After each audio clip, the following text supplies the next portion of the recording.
and foremost, thank you, Noel, for joining Espresso 4.0. Hoping you have your coffee with you. If you don't, that's okay. You already had it.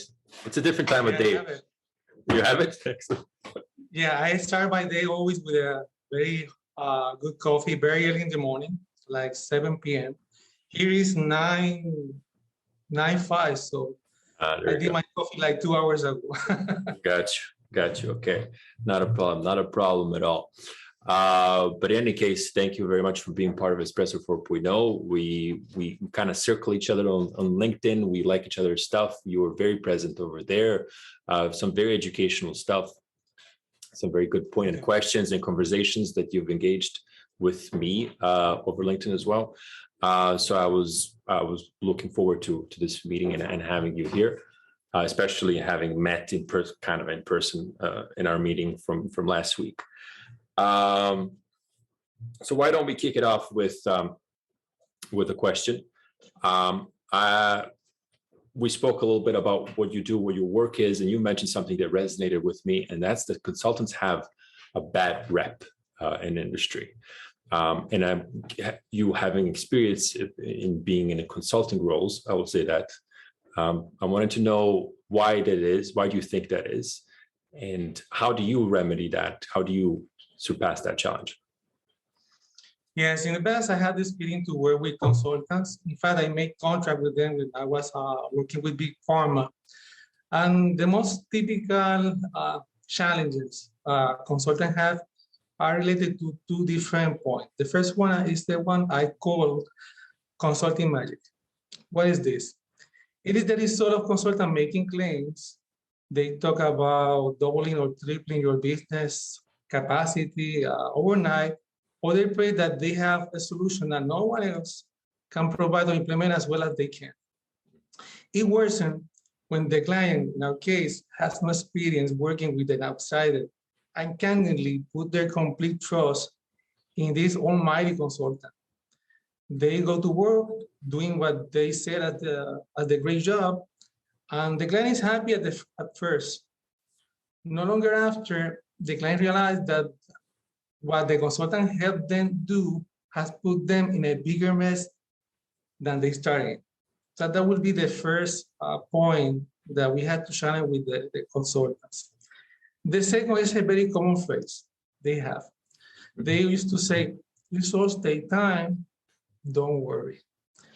Clearly, you cannot always show your client instant ROI at the beginning, but too many consultants don't show any results. They keep telling their client not to worry, and when they are done, the client has no idea what happened behind the scenes. If the client is with it, they will demand some form of due diligence to ensure the work has been properly completed. But more often, this is minimal. And the consultant slips away without achieving much of anything. So those will be like my two key points to struggle with consultant and how to address. I mean, you have to avoid these kind of things to assure you can gain the trust of the client that you are helping within the organization.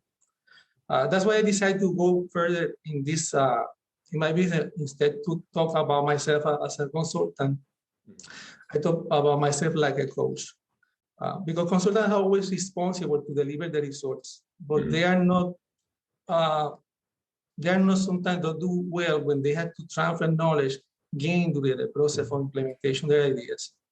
A consultant do the opposite. The consultant don't need any expertise on the process. They need to help the leader or the project manager in deliver the result and learn from the process. And that will help them engaging more with the people and also with the process while gaining better results that last more, that they can sustain for a longer period of time. Okay, thank you. So what I got from that this bad reputation and mistrust in consultants comes from sort of too big of and too exaggerated of claims of the success that they're going to do, and very little transparency in what they actually do once they get on, once they onboard a client, once they start collaborating with an industry. Did I get that right? Yeah. Okay. Excellent. If I can bring it a little bit back, not back, but tie this all in your experience in coaching, if you will, in the industry, in the manufacturing industry, and tie it with Industry 4.0. Recently, market has experienced quite a difficult time and kind of unprecedented disruptions, COVID, war in Ukraine, to name a few. Your native Puerto Rico in recent years also had some natural disasters. My question to you is, what role does Industry 4.0 play, or rather, what role does digitalization play in such an environment? Is that the direction that industrials should be going? Should they be aiming some capital investment to digitalizing further? And if yes, why? Very good question, Philip. For me, a digital transformation is like when you incorporate all this technology into every business element, while you're creating sophisticated operation and deliver more value to customer, while improving the company bottom line. The transformation, or this transformation, means that you need to explore perhaps new territories in regard to technology. That should enhance the customer experience when you're in services, or the attribute on the product you manufacture if you're in manufacturing operation, and those attributes have to be related to price, delivery, and quality. If we talk about my market, this should be a top priority in both segments, in commercial operation and also in manufacturing. But it is also essential in other business segments such as the public sector. I'm talking about government agencies that may have obsolescence in infrastructure and absence of customer-focused application to support the client. These also include healthcare providers, such as doctors, hospital, medical plans, everything in regard to healthcare, because they don't use, at least in my market, to have a lot of technology. And here is when things get complicated. A mix of good advice from one side with urgent changes that require smart investment. This is what I call the burning platform. And many organizations in my market are in that burning platform. As a leader, you have to be careful not to jump to anything you find in the market, a solution, without understanding properly what they have to do. And in this case, that resilience to manage transformation is something that you have to do. There is a must that you have to do the transformation, but you need to do it in a structured way. So you need to follow a framework to assure the transformation works, and it's not something that get momentum at first and then you lose all the implementation after starting some changes. Does that answer the question? Absolutely, absolutely. So having a clear picture, it definitely helps having an ally in that transformation, adopting any new technology, someone with experience, someone such as you or people, other coaches within the specific domain, relevant domain to the client. Thank you. Yes, kind of going off of that question, your work expands it expands internationally. So you've had clients outside of, in multiple countries. What do you see is the stance governments take, if any, in terms of incentivizing digital transformation? Do they offer any grants, in your experience specifically? And should industrials investigate when they're considering in their strategy when they're considering their digitalization strategy, should they consider also potential help from the government? Very good question, Philip. In our case, and also with some clients, as with any organization, government must have digital readiness, and this is common in every industry. And this is the desire and willingness to implement this digital solution while creating innovation to achieve the objective. They need also sufficient digital capability, resources, and funding. However, for many organizations, the change had to occur at the top level to make the digital transformation successful. On regard to the clients, I will say that depending on the organization, including government, the organization must change to assure that required awareness is there, and that will allow the transformation to occur. Obviously, with a strategic approach, including a framework, to assure those changes will happen. An example, in Puerto Rico, the government have what I call a CIO, Chief Information Officer, and this is a similar position in other industries. And at that top level, that person is necessary. That is to assure the understanding of what is this digital transformation and how to clear the path about the expectations. That will gain the sponsorship you need to assure the movement of your transformation is continuous. Once you have a person there, in some instances, some government offer not just only a grant, they offer like a tax haven to support functional activities locally in countries outside the island. This is a case of Puerto Rico. We have a specific law that shows that you can provide services outside the island with some benefit on regard to taxes, and that allow you work digital transformation remotely, and those implementation in different countries. But for that, you need to secure the resources. The resources have to be in place. And that includes the person who leads the transformation, including the directors, some managers, also the technicians. And this is the first area to focus. I mean, how to get that organization in place. Then, something that many governments and also companies do is to focus the digital transformation first in what we call customer-facing function. What is that relationship with the client face-to-face? And this will give you rapid insight about your product or service, because the closer you are to the point of failure, the better chance that you have to identify the root cause of the problems.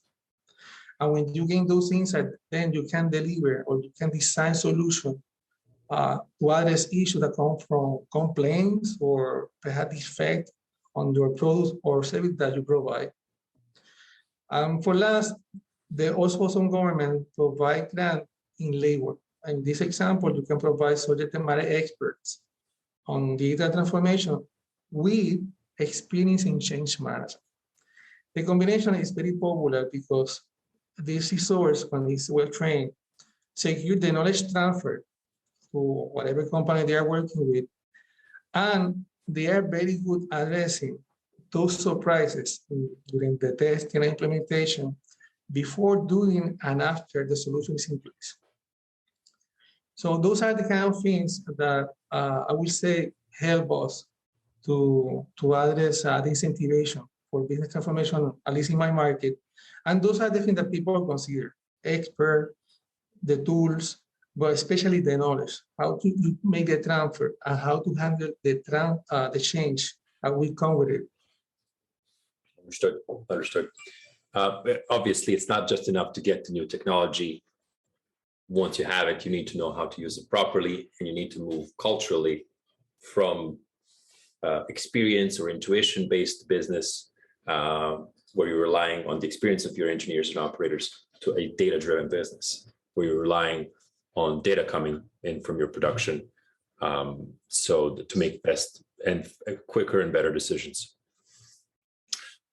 Thank you. If I can just move a little bit into a less heavy subject, I'm wondering, you're always talking to people. You're always on LinkedIn. You're always working with different clients. What is the coolest thing in terms of Industry 4.0 tech or anything within that field that you've seen most recently that you remember? I love the nanotechnology, especially to improve when it's focused to improve treatments for patients. it's something that I like. I have seen some interesting information and videos on different channels, especially related to medicine. I haven't witnessed in live those technologies, but I have seen many efforts, especially on regard to healthcare. And it's a very complicated market, and you have to build that trust with the healthcare providers. But it's something that with time, I know that will be very successful. I know that technology is used for other purposes, but I prefer to focus on support the patient journey Sure. to the healthcare. Yeah, it sounds like the stuff of science fiction, nanotechnology, especially in medicine, but it's an exciting field. And I, for one, am all likewise excited to see what's going to come out of the efforts that we're making in the research. And last but not least, something about you and what your likes and dislikes are. If I called you on a Sunday at 3 p.m., what would I be interrupting you in? That's a very interesting question. There will be Sundays or Saturdays. You may find me, very probably you will find me with my family and friends doing what we call a late lunch or early dinner. One of our favorite from beach restaurant at the northwest side of the island. Here, the fish is very popular when you live in the coast, and it's very fresh. I mean, you can enjoy that in many places. So I will say that would be a good. I mean, the most common place you can find me. Good. It's very typical that we spend hours eating. I hate you. I absolutely hate you. I'm both hungry right now and find myself jealous of the sunny beaches. All right. Well, thank you, Noel. This was very enlightening. Thanks for your time. Thanks for coming and having coffee with me. And let's stay in touch. Let's help the industry as best as we can, educate, accelerate Industry 4.0, and let's stay friends on this journey together. I'm glad I appreciate a lot the invite. I like also the content you publish. Also, the wiki content is very, very popular, especially his dance. So I know I will follow that in the coming weeks. Yeah. Ricky is the best dancer here we have. Well, I'm glad for appreciate your invite and also the opportunity, because I think everybody, we are a family in this network, and we need to engage with each other in general topic that may help others to understand the importance of making those transformations right from the first time. I mean, not redoing, have that bad experience. And I feel once you decide the framework and you decide to work, who should work with you, your implementation should run flawless. And that's important to bring that knowledge to the rest of the community. So I'm glad to have you as a contact, and also about the content you publish. Thank you very much. Appreciate the sentiment. And that's a wrap.